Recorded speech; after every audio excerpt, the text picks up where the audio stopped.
It started on a Tuesday evening, the kind of day when nothing feels out of the ordinary. I was rummaging through the drawers in our shared bedroom, searching for a flash drive I needed for a work presentation. It wasn't in its usual spot, so I dug deeper, pulling open the lower drawer, then moving on to her vanity, the small drawers packed with her cosmetics and trinkets. No luck. Frustrated, I checked the trash bin beside her nightstand. That's when I saw them.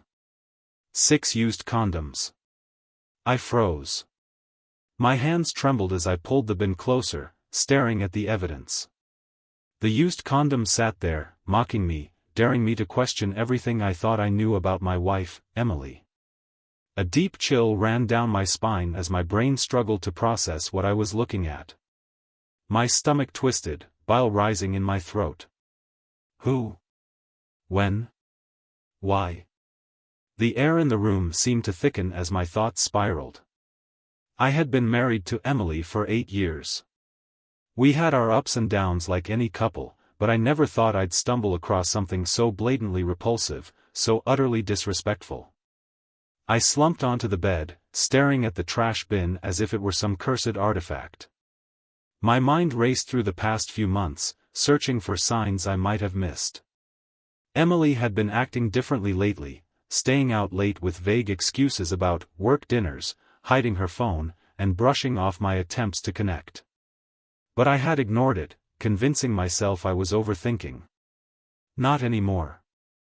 The rational part of me urged caution, telling me to wait, gather evidence, and approach this with a clear head. But the overwhelming flood of anger and humiliation drowned out any rationality. I grabbed my phone, swiping through her texts and photos, praying it was some sick misunderstanding. Nothing stood out, no suspicious messages or incriminating photos. It was almost as if she had covered her tracks too well. I couldn't sit there any longer. I needed answers, and I needed them now. Emily! I shouted, my voice shaking with barely contained rage.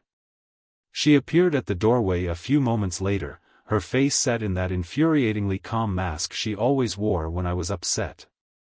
Her blonde hair was pulled back into a ponytail, and she held her phone loosely in one hand, looking at me like I was a child throwing a tantrum.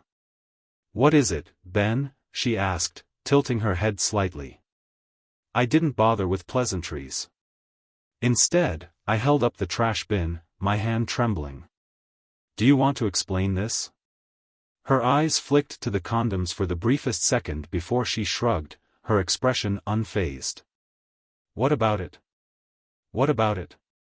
I repeated, my voice rising. 6 used condoms in our bedroom trash, Emily. Are you seriously going to act like this is normal? Her reaction was like a slap to the face. She smirked, and said in the most nonchalant tone, "Oh, Ben, don't overreact. It doesn't mean anything. I still love only you." The words hit me like a freight train. I felt my world collapsing around me as she continued, her tone dripping with casual cruelty. "In fact," she said with a sly smile, "you could join us sometime if you're feeling adventurous." Join them. The sheer audacity of her words stunned me into silence. My vision blurred with a red haze as the room tilted. This wasn't real. This wasn't happening. When I found my voice again, it came out as a low growl. "Who is he?" Emily rolled her eyes, as if I were asking about the weather. "Relax, Ben. It's not that serious. Not that serious. 6 used condoms. In our bedroom. Not that serious." I saw red. My hands clenched into fists, and for a brief, terrifying moment, I considered punching a hole through the wall. Instead, I grabbed her phone. She didn't even try to stop me, just crossed her arms and watched as I scrolled through her call logs and messages. Then I saw it, a video saved under a file name I didn't recognize. My heart pounded as I opened it. The screen lit up with my wife in our bed, tangled with some guy whose face I didn't recognize. My bed. My home. My life. Her laughter echoed in the background of the video as my body went numb. My mind screamed at me to smash the phone, to erase the proof, but I couldn't look away. When the video ended, I turned to her, my voice eerily calm. You've been cheating on me in our home. In our bed. And you think I should relax? Emily shrugged again, completely unbothered. Like I said, it's not a big deal. It doesn't change how I feel about you. That was it. Something inside me snapped. I stood frozen, Emily's words echoing in my mind like a twisted mantra. It doesn't change how I feel about you. How could someone be so cold, so detached from the destruction they'd caused? Her nonchalant attitude lit a fuse inside me that I didn't even know existed. Not a big deal? I repeated, my voice calm in a way that even scared me. You think destroying our marriage, humiliating me in my own home, is no big deal? Emily rolled her eyes, a hint of irritation creeping into her voice. God, Ben, why do you have to be so dramatic? It's just physical. You know how things can get boring after a while. She waved her hand dismissively, as if she were talking about a bad haircut and not the complete betrayal of our vows. My hands clenched into fists at my sides. I wanted to scream, to break something, but instead, I focused on her face, calm, unbothered, even a little smug. What's his name? I demanded, stepping closer. Why does it matter? She replied, her tone dripping with disdain. It's not like you know him. Try me, I snapped, my voice shaking. She sighed heavily, as if I were the one inconveniencing her. Fine. His name is Josh. Josh. The name burned into my mind like a brand. I wanted to find this guy, confront him, make him feel the pain that was tearing through my chest like 1,000 knives. Where did you meet him? She hesitated, her composure slipping just slightly. At work. That was when it clicked. Josh, the new sales rep she'd casually mentioned a few months back. The one she insisted was just a coworker, when I noticed how often his name came up in conversations. I felt sick. How long has this been going on? She looked at me with a mix of annoyance and pity, as if I were some clueless child asking too many questions. Does it really matter, Ben? You're just torturing yourself. I stepped closer, my voice low and sharp. How long? She shrugged, her mask of indifference firmly back in place. A few months. A few months. All this time, she'd been coming home to me, kissing me, lying next to me in the same bed where she was screwing someone else. The weight of it was unbearable, but I wasn't done. Do you even feel guilty?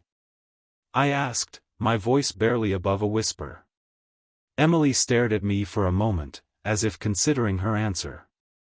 Then she smiled, a small, cruel smile that sent a shiver down my spine.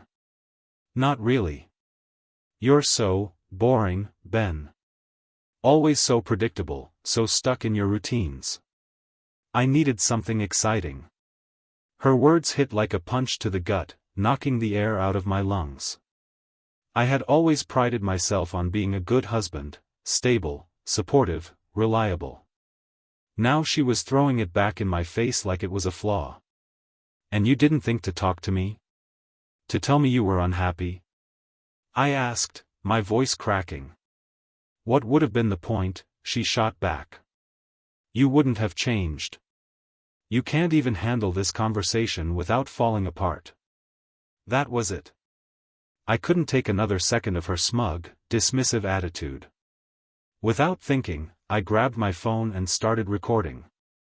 What are you doing? She asked, her calm demeanor faltering for the first time. Getting this on record, I said, my voice hard. So when I file for divorce, the court knows exactly who you are and what you've done. Emily's eyes narrowed, a flicker of anger crossing her face. Don't be ridiculous, Ben. You're not going to divorce me. You don't have the guts. Watch me, I snapped, my fingers flying over my phone screen as I sent the video of her admission to my email. Her expression shifted, her confidence cracking. Okay, you're taking this way too far. You don't need to ruin everything over one mistake. One mistake? I laughed bitterly. This wasn't a mistake, Emily. It was a choice. Over and over again, you chose to betray me, to disrespect me, to bring that scumbag into our home. And you expect me to just what, ignore it? Forgive you? She crossed her arms, her lips curling into a sneer. Maybe if you weren't so pathetic, I wouldn't have needed to look elsewhere. Her words hit like a slap to the face, but instead of crumbling, I felt something inside me harden. You know what? I said, my voice steady. I've had enough. Pack your things and get out. Her eyes widened in surprise. Excuse me? You heard me, I said, my voice firm. I want you out of my house. Tonight. For the first time, Emily looked genuinely taken aback. You can't just throw me out. This is my home too. Not anymore, I said coldly. You made your choice, Emily. Now you get to live with it. Her bravado faltered, but she quickly recovered, her face twisting into a mask of anger. Fine, she spat. But don't think for a second you're coming out of this unscathed. I'll make sure everyone knows what a controlling, boring loser you are. Do whatever you want, I replied, my voice calm. You've already shown the world exactly who you are. As she stormed out of the room, slamming the door behind her, I felt a strange mix of emotions, pain, anger, and a sliver of something that felt like relief. I wasn't sure what came next, but one thing was clear, I was done letting her control my life.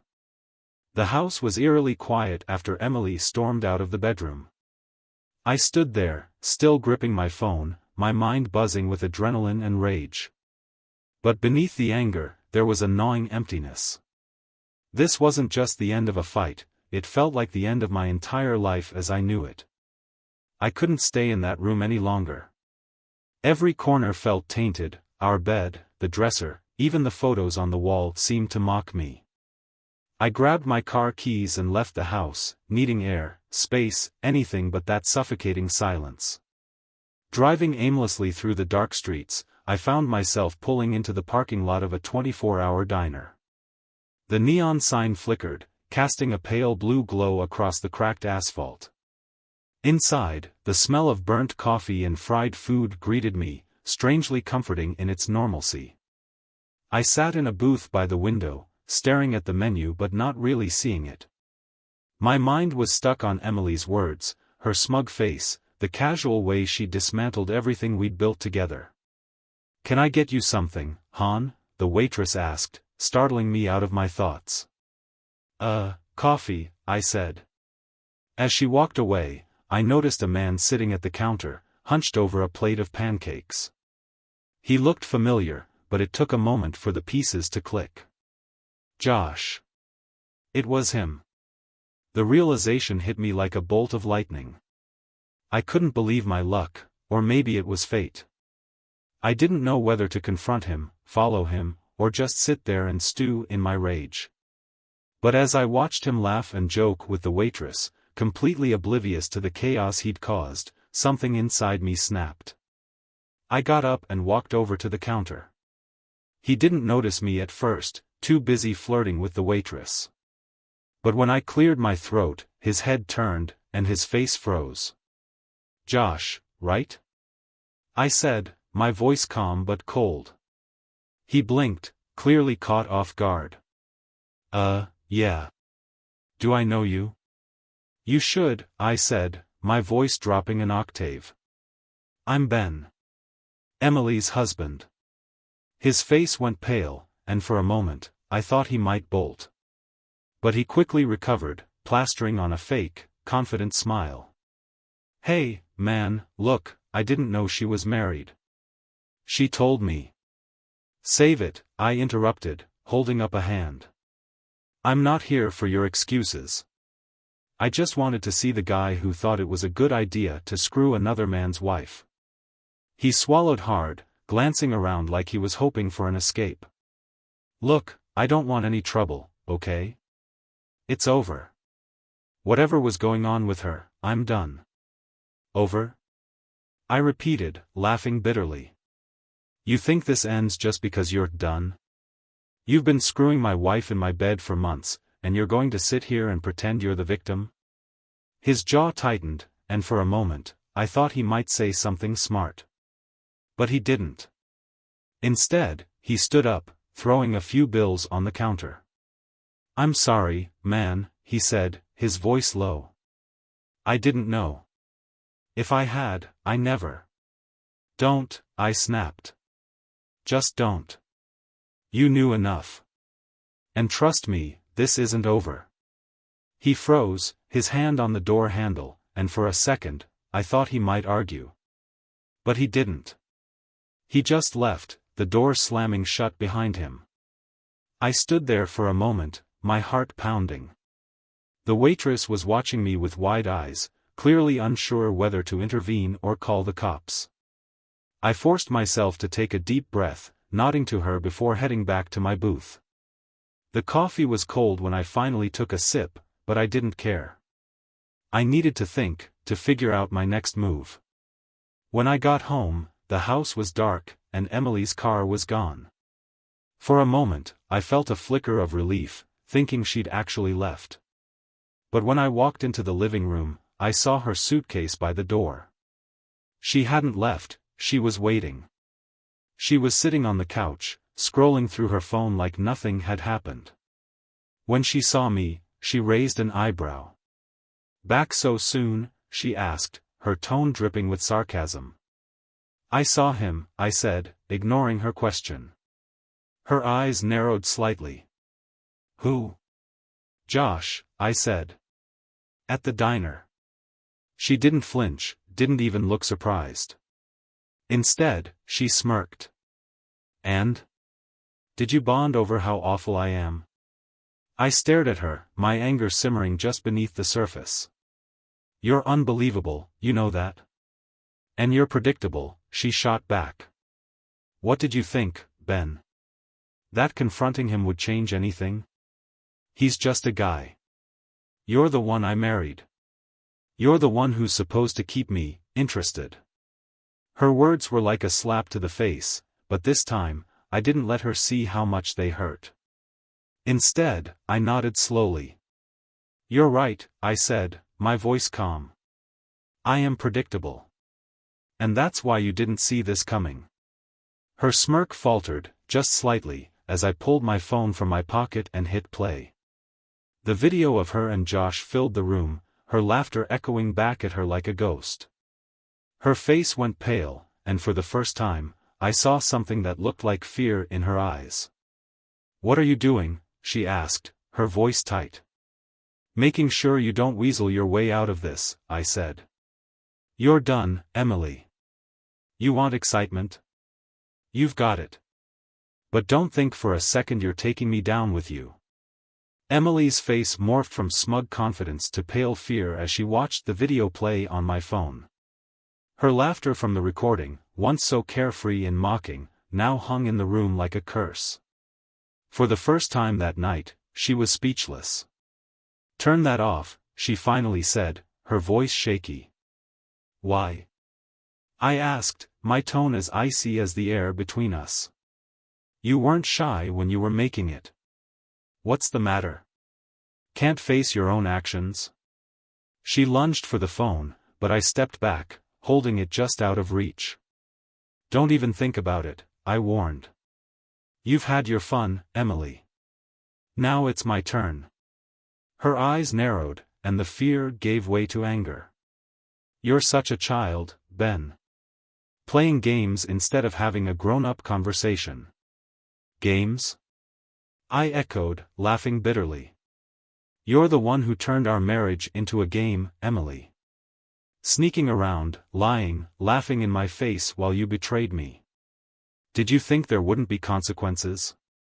She folded her arms, her defiance returning. What do you want, Ben? You want me to grovel? Cry? Beg you to take me back? Because that's not happening. Good, I snapped. Because that's not what I want. I want you out of my life. Out of this house. Out of everything. Her jaw tightened, and she opened her mouth to argue, but before she could get a word out, the sound of tires crunching on gravel outside caught our attention.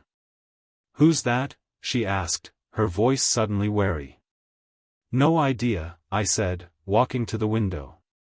A sleek black SUV pulled into the driveway, its headlights cutting through the darkness. My stomach clenched as the driver's door opened, and a tall, broad-shouldered man stepped out. He wasn't Josh. This guy looked older, tougher, with a no-nonsense air about him. What the hell? Emily muttered, moving to stand behind me. The man knocked on the door, firm and deliberate. I glanced at Emily, who looked genuinely confused for the first time all night. I opened the door just a crack, keeping the chain in place. Can I help you? Ben Carter, the man asked, his voice deep and authoritative. I hesitated. Who's asking? He reached into his jacket and pulled out a badge. Detective Harris. I'm with the local police department. My heart dropped into my stomach. What's this about? I need to speak with both of you, he said, glancing over my shoulder at Emily. Emily stepped forward, her face a mix of curiosity and irritation. What's going on? Can I come in? Harris asked. I nodded slowly, unhooking the chain and stepping aside. Harris walked in, his sharp eyes taking in the room, the tension between me and Emily clearly not lost on him. I'll get straight to the point, he said, pulling out a small notebook. We received a tip about some extracurricular activities happening at this address. Specifically, activities involving a certain Joshua Palmer. Emily's face turned white. What does that mean? I asked, my voice steady but my mind racing. Harris raised an eyebrow. Joshua Palmer is currently under investigation for a string of scams and fraudulent activities, including blackmail. He's been targeting married women, recording, compromising material, and using it to extort them. My blood ran cold. You're saying he...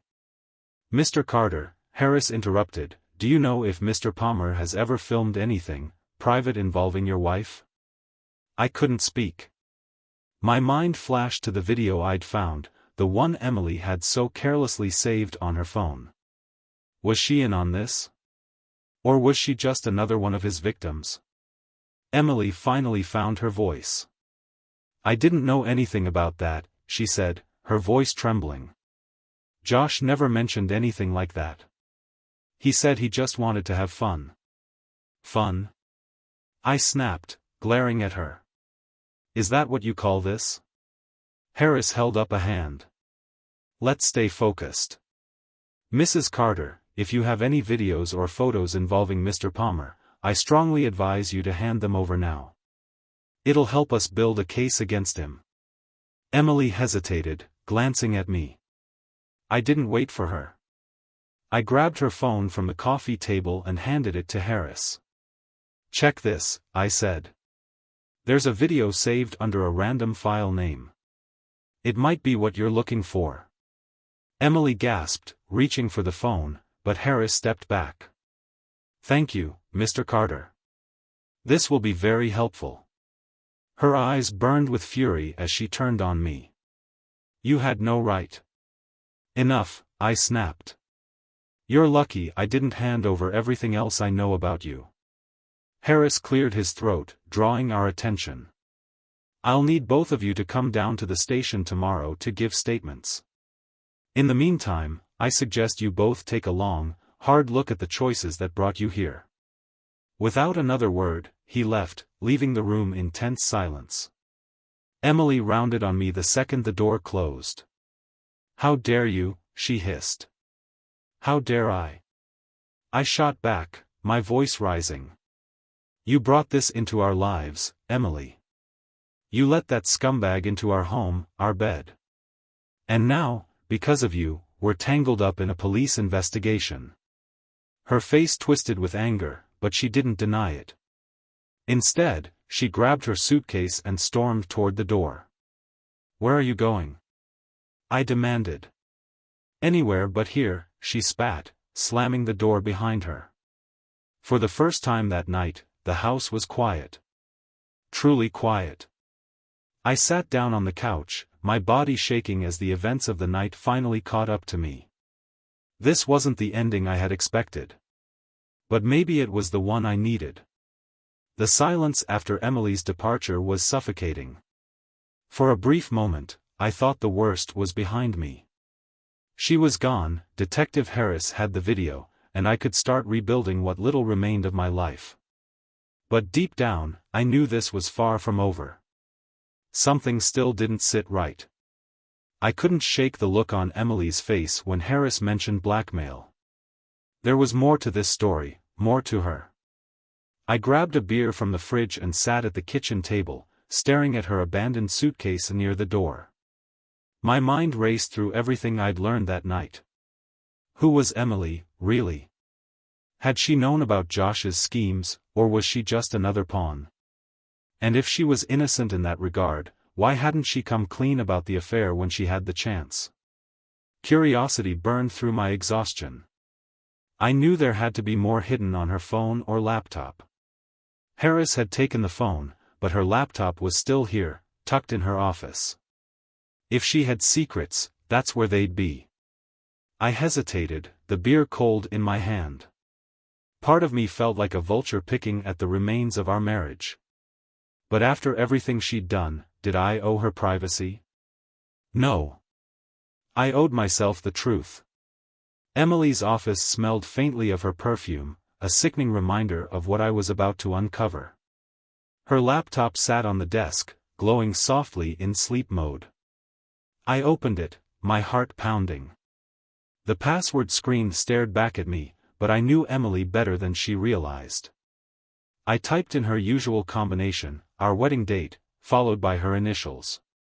The screen unlocked instantly. Her desktop was cluttered with icons, but one folder caught my eye, Work Docs, Private.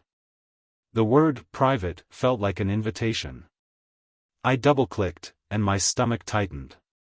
Inside were dozens of subfolders, each labeled with a name, John, Mike, Paul, and more. My name wasn't among them. My hands shook as I clicked the first folder. It was filled with photos, videos, and emails, all incriminating. Emily wasn't just having an affair with Josh. She'd been involved with multiple men over the past few years, each folder detailing their interactions in excruciating detail. Dinner reservations, hotel receipts, explicit messages, it was all there. I felt like I was drowning, each new discovery dragging me deeper.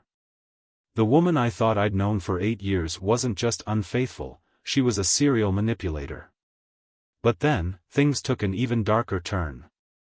I opened a folder labeled Josh and found something unexpected, a spreadsheet. It listed names, dates, and dollar amounts. At first, I couldn't make sense of it. But as I scrolled, it clicked. These were payments, money she'd received from these men. Emily wasn't just cheating. She was running some kind of scam, using these relationships to extort money from them. My hands went cold as I realized the scope of her betrayal. This wasn't just about us. Emily was involved in something much bigger, and much darker. I leaned back in the chair, the room spinning around me. My mind replayed every argument, every excuse, every late-night work dinner. How could I have been so blind? The doorbell rang, snapping me out of my thoughts. My heart leaped into my throat. It was almost midnight, who could it be? I crept to the front door and peeked through the peephole. A man stood on the porch, his face shadowed by the dim light. He wasn't a cop, and he wasn't Josh. I opened the door just a crack. "Who are you?" I demanded. "You're Ben, right?" the man said, his voice low. I nodded, my grip tightening on the door. I need to talk to you, he said. About Emily. I let him in, my gut screaming that this was a bad idea. But curiosity won out. He introduced himself as Mark, one of the men listed in Emily's folders. She screwed me over, he said bluntly, his face etched with anger and exhaustion. And I'm guessing she did the same to you. She's my wife, I said, the words tasting bitter in my mouth. Mark's eyes widened. Your wife? He shook his head, letting out a low whistle. Man, I thought I had it bad, but you've been living with a snake. He laid it all out. Emily had seduced him, gained his trust, and then started asking for loans to cover fabricated emergencies. When he stopped giving her money, she threatened to expose their affair to his family and employer. He'd finally cut her off, but not before losing thousands. She's dangerous, Mark said, his voice grim. And if she's tied up with Josh, you're in even deeper than you think. That guy's bad news, fraud, blackmail, even some whispers about violence. My head spun. Emily wasn't just a liar or a cheater, she was a predator. What do you want from me? I asked, my voice hollow. I want her stopped, Mark said. People like her don't quit unless someone makes them. And since you're married to her, you've got leverage. Take her down before she destroys someone else. I stared at him, my mind racing. I'd spent the night thinking Emily's betrayal was the worst of it. But now I realized the true depth of her deceit, and the danger it posed to everyone she touched. For the first time, my anger turned into something sharper. Emily had made me feel powerless, but now I saw an opportunity to take control. I'll handle it, I said, my voice steady. Mark nodded, his expression grim. Good luck. You're gonna need it. As he left, I stood in the doorway, the cool night air biting at my skin. I didn't know how yet, but I was going to bring Emily down. Not just for me, but for everyone she'd hurt. The next morning, I woke up with a grim sense of purpose. The devastation Emily had caused in my life, and in the lives of others, wasn't something I could let slide. She hadn't just betrayed me, she had used and discarded people like they were nothing. Mark's story had confirmed what I already suspected, Emily was far more dangerous than I'd ever imagined. After making a pot of coffee, I sat down at the kitchen table and started drafting a plan. If I was going to stop her, I needed to be smart, strategic. Detective Harris already had the video evidence of her affair with Josh, but that wouldn't be enough. Her web of manipulation had to be exposed entirely, her scams, her lies, everything. I started by calling Mark. I've been thinking, I said when he answered. If Emily's blackmailing you, she's probably doing it to others. Do you have any proof? There was a pause on the line. Yeah, Mark said finally. Emails, texts, even a couple of recorded calls. She didn't know I was documenting everything. Good, I said. Send it all to me. We're going to use it. By midday, I had a collection of damning evidence from Mark, emails where Emily promised to keep their secret in exchange for money, recordings of her thinly veiled threats, and screenshots of financial transactions. But I wasn't done yet. I called a lawyer, a sharp and no-nonsense woman named Julia, who came highly recommended by a friend. After laying out the situation, she didn't mince words. Your wife is committing fraud and extortion, Julia said. You could go to the police with this, but if you want to protect yourself, and make sure she doesn't come after you during the divorce, you'll need leverage. Leverage? Get her to admit everything, Julia said. On record. If you can do that, we can bury her legally and financially. That afternoon, I set the trap. I texted Emily, knowing exactly how to push her buttons. Me, we need to talk. Emily, about what? Me, about what happens next. I've been thinking, and maybe I overreacted. Her reply came almost immediately. Emily, really? You're finally seeing reason? I clenched my teeth, forcing myself to play the part. Me, yeah. Let's meet tonight and figure this out. I picked a neutral location, a quiet bar downtown where I knew the staff wouldn't pry. I arrived early, setting up a discreet recording device in my pocket.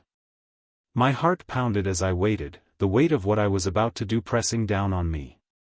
Emily walked in 15 minutes late, her expression a mix of irritation and smugness. She was dressed to impress, as if she thought she could charm her way out of this. "You actually look good for once," she said as she slid into the booth across from me. I ignored the jab, keeping my voice calm. "I've been thinking about what you said. About how things got stale between us." Her lips curled into a smile. "So you're ready to admit your part in this?" I nodded, hating myself for the lie. "I've made mistakes, sure. But I also think we can fix this if we're honest with each other." Her expression faltered for a moment, but she quickly recovered. "Honest, huh?" "Yes," I said, leaning forward. "Let's put everything on the table. No more secrets. Tell me about Josh. Tell me about the money." Her eyes narrowed, and for a second, I thought she'd see through me. But then she laughed, a low, bitter sound. "Josh was fun," she said, swirling the straw in her drink. "He made me feel alive. And the money? That was just survival, Ben. You think I could live the life I wanted on your salary?" Her words hit like a slap, but I stayed focused. "So, you've been supplementing our income? If you want to call it that," she said with a smirk. "It's not like I hurt anyone. Those men knew what they were getting into. They wanted me, and I made them pay for the privilege." "And the blackmail?" I asked, keeping my tone neutral. She hesitated, her smirk faltering. "That's a harsh word, don't you think?" "I prefer to think of it as an incentive for them to stay quiet." I nodded, my stomach churning. "And how long have you been doing this?" "Does it matter?" she snapped. "Long enough to know what I'm doing. You're not the first to underestimate me, Ben. But if you play your cards right, we can still salvage this. You'd be surprised how forgiving people can be when there's money involved." Her casual cruelty was staggering, but I kept my composure. "So, you'd be willing to share the details? Maybe we can come up with a plan together." She raised an eyebrow. "A plan for what?" "To make sure no one else finds out," I said, choosing my words carefully. "If this got out, it could ruin both of us." Her smile returned, sly and confident. "Now you're thinking like a partner." I leaned back, the weight of her words sinking in. I had everything I needed. When I got home, I immediately sent the recording to Julia and Detective Harris. Emily's arrogance had given me exactly what I needed, a full confession. By the time I went to bed, I felt something I hadn't experienced in weeks, a sense of control. Emily had underestimated me, but now, the tables were turning. The storm wasn't over yet, but I was ready for whatever came next. The next day began with a cold, calculated focus. I sent the recordings and evidence to Julia, who responded almost instantly with a call. "This is airtight," Julia said, her tone sharp and assured. "The confession, the blackmail records, this is enough to sink her in both criminal and civil court. But there's one problem." "What's that?" I asked, gripping the phone tightly. "She's slippery. If she suspects what's coming, she'll bolt or try to destroy evidence. We need to act fast." Her words confirmed what I already suspected: Emily wouldn't go down without a fight. But I had no intention of giving her the upper hand. "What do you suggest?" "Let's hit her with everything at once," Julia said. "We'll file for divorce, report her to the authorities for fraud and extortion, and freeze her assets. She won't see it coming." It was a ruthless plan, but Emily deserved nothing less. Do it, I said, my voice resolute. By the afternoon, the gears were already in motion. Julia had filed the necessary paperwork, and Detective Harris had issued a subpoena for Emily's financial records. Meanwhile, I stayed home, waiting for the inevitable explosion. Emily stormed in just after 6 p.m., her heels clicking sharply against the floor. Her face was a mask of fury, her phone clutched in one hand like a weapon. "What the hell is this?" she demanded, waving the screen in my face. It was an email from Julia, notifying her of the divorce filing and freezing of our joint accounts. "This is what happens when you underestimate me," I said, leaning back in my chair. Her eyes narrowed, her usual smugness replaced with raw anger. "You think you're so clever, don't you? You think this is going to scare me?" "It's not about scaring you," I replied calmly. "It's about ending this nightmare. You've hurt too many people, Emily. This stops now." She laughed bitterly, pacing the room like a caged animal. "You're pathetic, Ben. You think you're some kind of hero? All you've done is ruin yourself. Do you really think you can win against me?" "I don't need to win," I said. "I just need the truth to come out." Her eyes flashed with something I couldn't quite read, fear, perhaps, or maybe just rage. "You have no idea what you've started," she hissed. "I'll make you regret this." The next morning, everything escalated. I woke to a barrage of calls and texts from numbers I didn't recognize, angry messages from some of the men Emily had scammed. "You set me up, you bastard," one voicemail snarled. "Do you know what this is doing to my family?" She's blaming me, I realized, my stomach sinking. Emily had clearly gone on the offensive, spinning her own web of lies to deflect blame. But what she didn't realize was that I had anticipated this. Julia had already warned me to expect a smear campaign. I spent the day documenting everything, every message, every call, every attempt she made to discredit me. By evening, I had enough to strengthen my case against her. But Emily wasn't done. At 9 p.m., the doorbell rang. I wasn't expecting anyone, so I approached cautiously, peering through the peephole. 2 police officers stood on the porch, their expressions grim. I opened the door, my heart pounding. "Can I help you?" "Ben Carter," one officer asked. "Yes. We have a warrant to search the premises," the other said, holding up a piece of paper. "What? Why?" "Your wife, Emily Carter, has accused you of harassment and domestic abuse," the first officer said, his tone neutral but firm. The words hit me like a punch to the gut. "That's a lie," I said, my voice shaking. "She's trying to frame me." The officer didn't respond, simply stepping past me into the house. For the next hour, they combed through my home, looking for evidence that didn't exist. I could only watch, seething with frustration, as they rifled through my belongings. When they finally left, one of the officers handed me a copy of the warrant. "If you have evidence to refute these claims, I suggest you provide it as soon as possible," he said. "I will," I said, my jaw clenched. That night, I called Julia, explaining what had happened. "She's desperate," Julia said. "This is a common tactic for people like her, throwing mud to see what sticks. But it won't work. The evidence we've gathered is far more compelling than her baseless accusations." "But what if she keeps escalating?" I asked. "What if she doesn't stop until I'm completely destroyed?" "She won't get that chance," Julia said. "Trust me, Ben. By the time we're done, she'll have no room to maneuver." The following days were a whirlwind. Julia filed a countersuit for defamation, and Detective Harris intensified his investigation into Emily's activities. Every piece of evidence we uncovered painted a clearer picture of her crimes. Meanwhile, Emily continued to spiral. She showed up at my workplace, screaming accusations in the parking lot. She called my friends, feeding them lies about me. But with every desperate move she made, she only dug herself deeper. Then, the break came.